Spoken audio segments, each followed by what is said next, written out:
ਇਹ ਸਰ ਮੈਂ A B sports Patto ਕੀ 'ਤੇ ਖੜ੍ਹਾ ਵਾਂ ਇਸ ਟਾਈਮ। ਇਹ ਬਾਈ ਅੱਲਾ ਰੱਖਾ ਸਾਹਿਬ ਇਹ ਰਿਪੇਅਰ ਕਰ ਰਹੇ ਨੇ, ਬੈਟ ਨੂੰ ਥੱਲਿਓਂ ਬੰਦ ਕਰ ਰਹੇ ਨੇ।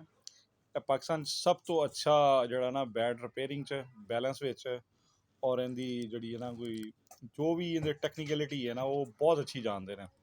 ਲੋਕ ਦੂਰ ਦੂਰ ਤੋਂ ਜਿਹੜੇ ਕ੍ਰਿਕਟ ਨਾਲ ਸ਼ੌਕ ਰੱਖਦੇ ਨੇ ਉਹ ਇਹਨਾਂ ਕੋਲ ਟਾਈਮ ਲੈਂਦੇ ਨੇ, ਬੈਟ ਦੇ ਕੇ ਜਾਂਦੇ ਨੇ, ਰਿਪੇਅਰ ਕਰਵਾਉਂਦੇ ਨੇ, ਉਹਦੀ ਸੁਜੈਸ਼ਨ ਲੈਂਦੇ ਨੇ, ਜਾਂ ਕੋਈ ਨਇਆ ਬੈਟ ਖਰੀਦਣਾ ਹੋਵੇ ਤਾਂ ਉਹਦੇ ਬਾਰੇ ਜਿਹੜਾ ਹੈ ਨਾ ਉਹ ਡਿਸਕਸ ਕਰਦੇ ਨੇ। ਮੈਂ ਇਹਨਾਂ ਦਾ ਨੰਬਰ ਥੱਲੇ ਦੇ ਰਿਹਾ ਸਰ, ਤੁਸੀਂ ਇਹਨਾਂ ਨਾਲ ਪੱਤੋ ਕੀ ਆਓ ਤੇ ਹੱਲਾ ਚੌਕ 'ਤੇ ਜਿਹਨੂੰ ਮੁਲਤਾਨ ਰੋਡ ਨੂੰ ਵੀ ਲੱਗਦਾ, ਉੱਥੇ ਨਾਲ ਹੀ ਇਹਨਾਂ ਦੀ ਅੰਦਰ ਦੁਕਾਨ ਹੈ।